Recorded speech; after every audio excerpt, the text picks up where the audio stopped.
If you're over 60 and have noticed that your mornings aren't what they used to be, I need you to hear this now. I'm not talking about pills. I'm not talking about injections. I'm not talking about any expensive or complicated treatment. I'm talking about garlic. Yes, garlic, but not in the way you imagine and not in the way most men consume it. I'm Dr. Natália Castro, and what I'm about to show you here could completely change the way you view something that's probably sitting in your kitchen right now. Most men who come to me with this complaint believe the problem is hormonal, that testosterone has dropped, that the body has aged, that it's time to accept it. But science tells a different story. And when you understand that story, the feeling of despair gives way to something that makes much more sense: strategy. Because if the problem has a cause, it has a solution. And if the solution exists, you need to be prepared to find it. But before I explain what garlic does in your body, I need you to understand why almost every man who tries to use garlic is doing it wrong. And this seemingly simple mistake could be the difference between feeling a real effect or absolutely none. But I'll explain that in detail in a bit. First, let me tell you what's happening inside. After 60, the male vascular system starts to change in ways that most people will never explain to you clearly. It's not a sudden drop, it's not a dramatic rupture. It's a slow, silent process that settles in gradually and starts to show up exactly when you least want to notice it. Firmness decreases, endurance isn't the same anymore. What used to happen naturally in the morning, easily, now seems more laborious, less intense, shorter. And when this happens once, doubt appears. And when doubt appears, it doesn't go away on its own. What I'm going to show you in the next few minutes is the physiology behind this. I won't use complicated terms, I'll use images you know. Because when you understand the real mechanism of the problem, you stop looking for solutions that just mask the symptoms and start seeking what really works.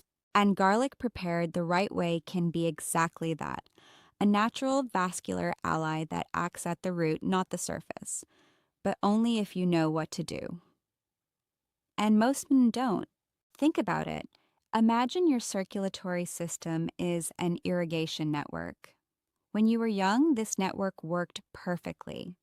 The water flowed with force, the channels were flexible and elastic, the pressure was balanced, and every point in the system got what it needed at the right time without effort. Over the years, this network starts to change. And there are 4 main changes I want you to understand now, because each one is directly linked to what you're feeling. The first change is the reduction in nitric oxide. Nitric oxide is a fundamental molecule. It works like a chemical signal that tells your arteries, relax, expand, open the flow. It's literally the substance that allows blood vessels to dilate when needed. After 60, the natural production of this molecule starts to decline. Less relaxation signal means less arterial expansion. The water is still there, but the pressure that reaches the right spot is lower. And less pressure means less response. The second change is blood thickening. With age, low-grade chronic inflammation, the kind you don't feel, that doesn't hurt but is always there, starts to alter circulatory dynamics. The blood becomes slightly denser, not dangerously so, but enough to reduce flow efficiency. It's like a river that used to run light and fast now, moving more slowly. It's not blocked, but it's lost speed. And when the flow slows down, the physical response loses intensity. The third change is arterial stiffness. Arteries are living tissues. They need elasticity to function well. When the heart pumps blood harder, the arteries need to expand to accommodate that volume. With aging, they lose some of that flexibility. We're not necessarily talking about severe blockages. We're talking about walls that simply don't open as easily anymore. It's like old piping that hardens over time. Even with water passing through, the expansion doesn't happen the same way. And the fourth change is the slowdown in endothelial repair. The endothelium is the inner layer of your blood vessels. It's responsible for producing nitric oxide, regulating inflammation, and keeping the vessel walls functioning. During youth, any small damage to this layer was repaired quickly. After 60, this repair process slows down. Oxidative stress accumulates, chronic inflammation interferes, and the result is an irrigation system that loses efficiency without anyone noticing. Now, put it all together: less nitric oxide, thicker blood, less elastic arteries, slower repair. This doesn't produce a total absence of response. It produces something more frustrating than that. Weaker response, shorter duration, less endurance. And that's exactly where the cycle comes in, which can make everything even harder. Because when this happens once, you notice it. When you notice it, doubt appears. When doubt appears, anxiety appears. And when anxiety appears, the body releases adrenaline. And adrenaline constricts the arteries. What was already imperfect becomes even more impaired, and the cycle closes. This isn't weakness, it's not a lack of masculinity, it's physiology. It's a mechanism with a cause, with logic, and most importantly, with a response.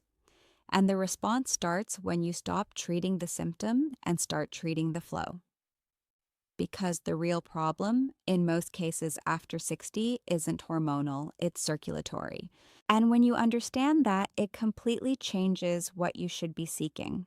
But what almost no one talks about is the most common mistake men make when trying to solve this on their own.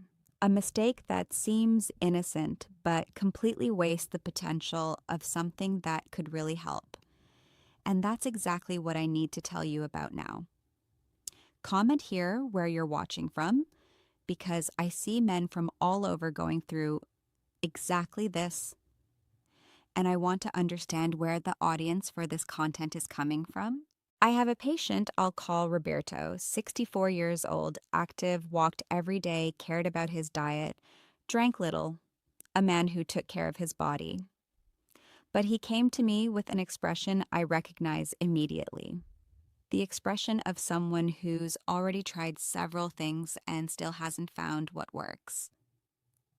He told me, "Doctor, I've read that garlic is good for circulation. I put garlic in everything I eat, but I don't feel any difference." And when he told me how he consumed the garlic, I immediately understood what was happening. Roberto sauteed the garlic, put it in the pan with oil right after chopping, threw it on pasta, meat, rice. He did exactly what most people do. And that's exactly where the mistake is. Because garlic, when subjected to heat immediately after being cut, loses a significant part of the compound that makes all this possible. And I had to explain the mechanism to him, not just the result. Because when you understand the mechanism, you never forget it. I'll explain it to you now. Garlic contains a compound called allicin. By itself, allicin doesn't do much. It's stored inside the garlic clove in an inactive form. But when you cut, crush, or smash the garlic, an enzyme called allicin comes into contact with the allicin, and in a matter of seconds, a chemical reaction occurs that produces a new compound, allicin. Allicin is what gives garlic its strong smell, its pungency, and it's what carries part of the biological effects related to circulation. The problem? Heat destroys the allicin before it can complete the work. If you cook the garlic immediately after cutting, you interrupt the reaction before it produces enough allicin. You eat garlic, but you don't activate the compound that matters. And there's another mistake. Swallowing the whole garlic clove without crushing, cutting, or smashing means the allicin and allicin never come into contact. The reaction doesn't happen, allicin isn't formed. You ingest the garlic, but you don't absorb the benefit. It's like having a key and a lock stored in separate drawers and never putting them together. The system exists, but it hasn't been activated. But why does allicin matter so much when we're talking about circulation? First, it contributes to vasodilation, supporting the mechanisms that help arteries relax and expand naturally. It doesn't force pressure, it doesn't create artificial dilation, it supports the processes the body already uses to regulate blood flow. Second, it has anti-inflammatory properties. Remember the low-grade chronic inflammation I mentioned earlier? The one that damages the endothelium, reduces nitric oxide production, and thickens the blood. Properly prepared garlic acts right there, not as a pharmacological anti-inflammatory, but as a gentle modulator capable of reducing inflammatory pressure on the vessels over time. Third, garlic affects blood fluidity, not as an anticoagulant, but by slightly reducing blood viscosity. Remember the river that was slower? Garlic doesn't increase the current's force. It reduces friction, helping the flow run with less resistance in a system that's already lost some elasticity. And the fourth effect is what I consider the most important. Properly activated garlic has an indirect influence on the nitric oxide pathway.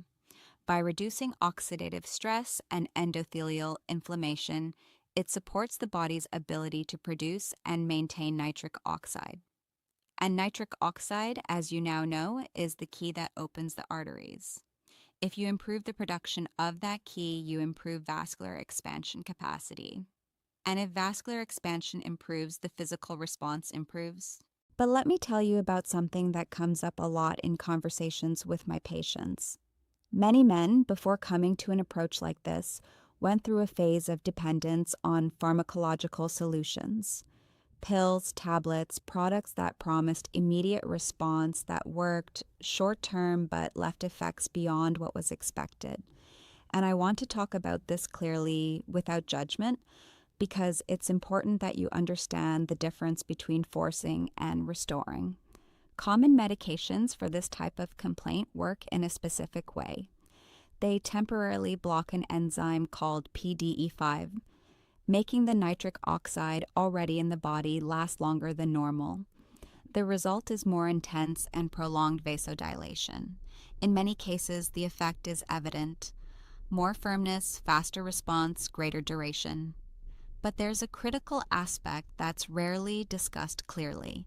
These medications don't repair the endothelium, don't increase natural nitric oxide production, don't reduce chronic inflammation, don't improve arterial elasticity.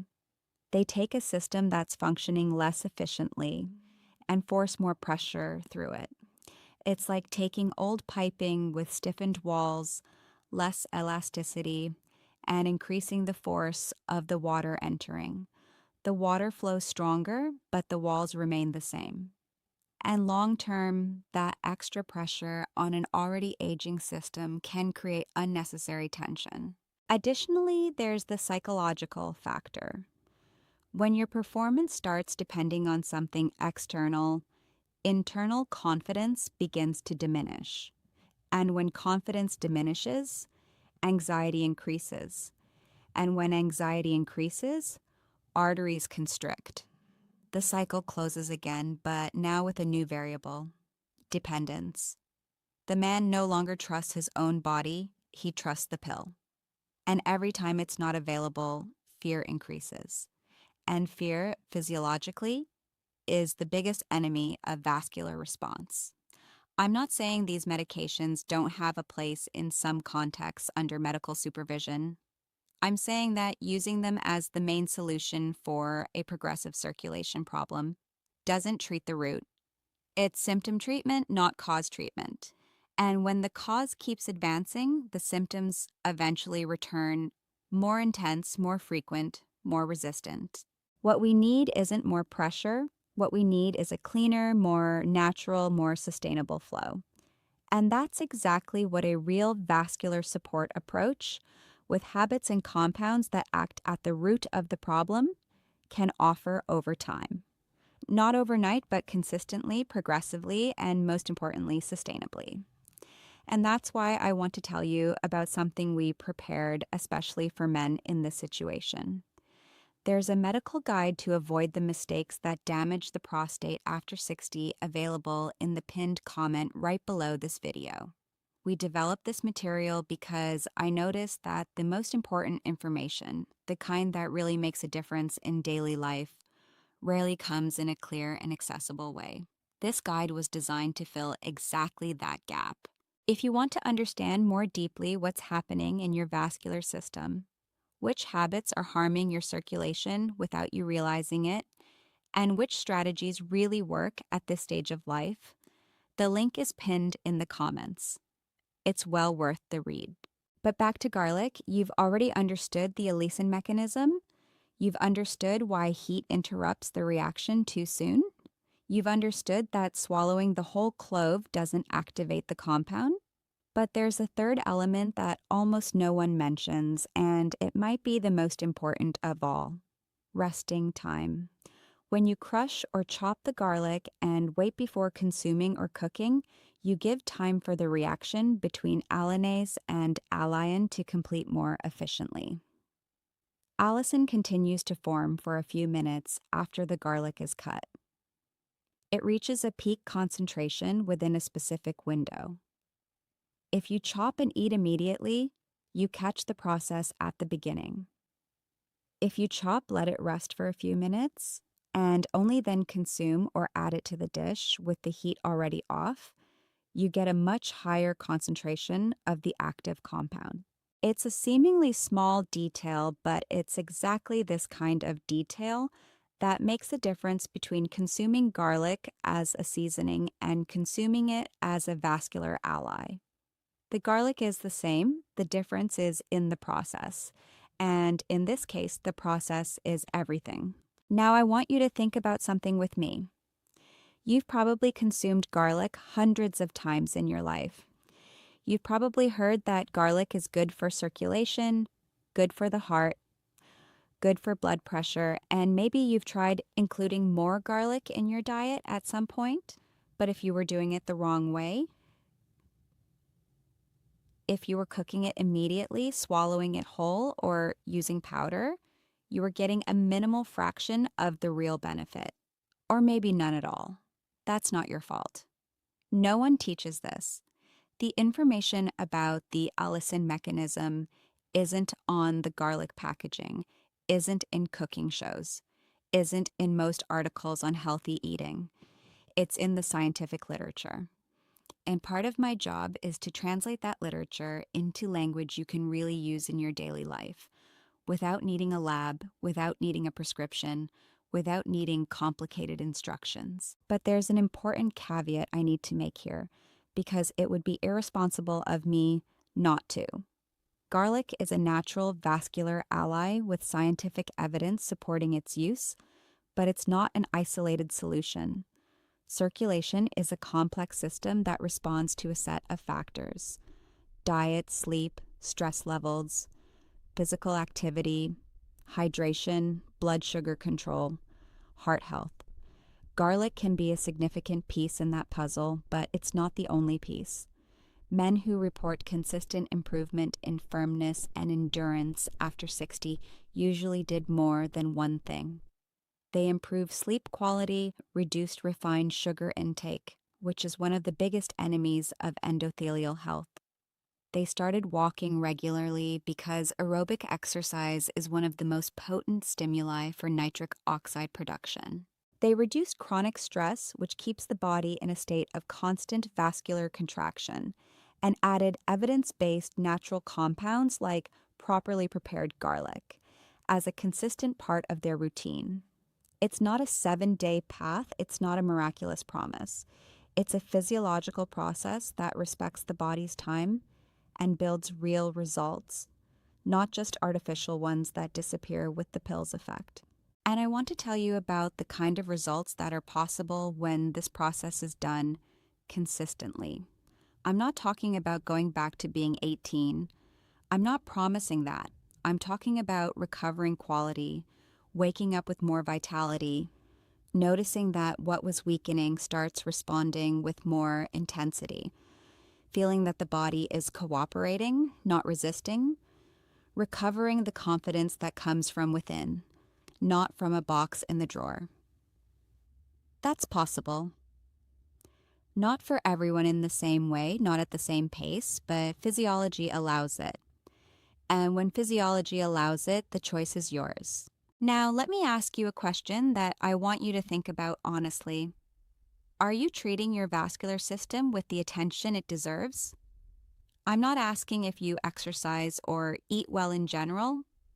I'm asking if you think about the health of your arteries, the quality of your blood flow, the function of your endothelium, the same way you think about the health of your heart or lungs. Most men don't, and they don't because no one asks this question. No one talks about it clearly. The topic is uncomfortable, silent, surrounded by shame. And that shame prevents men from seeking information, asking questions, making informed decisions. And while shame hinders the search, the problem advances slowly, silently, without haste. That's why I do what I do.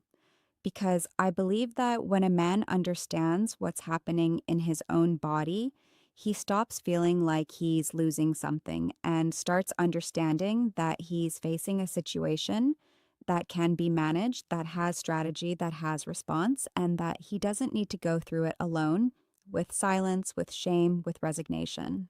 Back to garlic, there's one more aspect I want to mention before wrapping up because it's often ignored: consistency. Properly prepared garlic doesn't act like a medication with immediate effect. It acts as progressive support for the vascular system. The effects of allicin on endothelial inflammation, blood fluidity, and the nitric oxide pathway are cumulative. That means regular consumption over weeks and months produces a much more significant effect than sporadic or incorrect consumption over a long period. Think of it this way: you won't repair an irrigation system in one day. But if you do consistent maintenance, day after day, week after week, the system starts functioning more efficiently. The walls get cleaner, elasticity starts to respond, flow improves, not because a miracle happened, but because you gave the system the support it needed continuously, with the right compound in the right form. That's the central point of everything I've discussed with you here today. It's not about finding a shortcut, it's about understanding the mechanism and using that understanding to support what the body already knows how to do, but needs help to keep doing efficiently after 60. Today, you've learned that the decline in firmness and endurance after 60 isn't, in most cases, a hormonal problem. It's vascular, circulatory, about nitric oxide, arterial elasticity, blood thickening, and endothelial repair. You've learned that garlic contains allicin, a compound with proven vascular effects, but that this allicin is only produced when garlic is crushed or smashed, and that immediate heat or ingestion without crushing prevents that activation. You've learned that there's a correct way to prepare garlic that maximizes the active compound's concentration. And you've learned that the expected result isn't an explosive, immediate reaction, but a progressive restoration of the vascular system done the right way, with consistency. This process doesn't end here because the vascular system keeps aging. The factors influencing circulation remain present. Chronic inflammation doesn't stop acting. Oxidative stress doesn't go away on its own. What you've learned today is a solid foundation. But it's the start of a conversation, not the end. And if this kind of content makes sense to you, if you want to keep receiving clear, science-based information without judgment or beating around the bush about what happens in the male body after 60, subscribe to the channel because here we talk about what almost no one explains clearly. And the next time you need a real answer, I want it to be here waiting for you.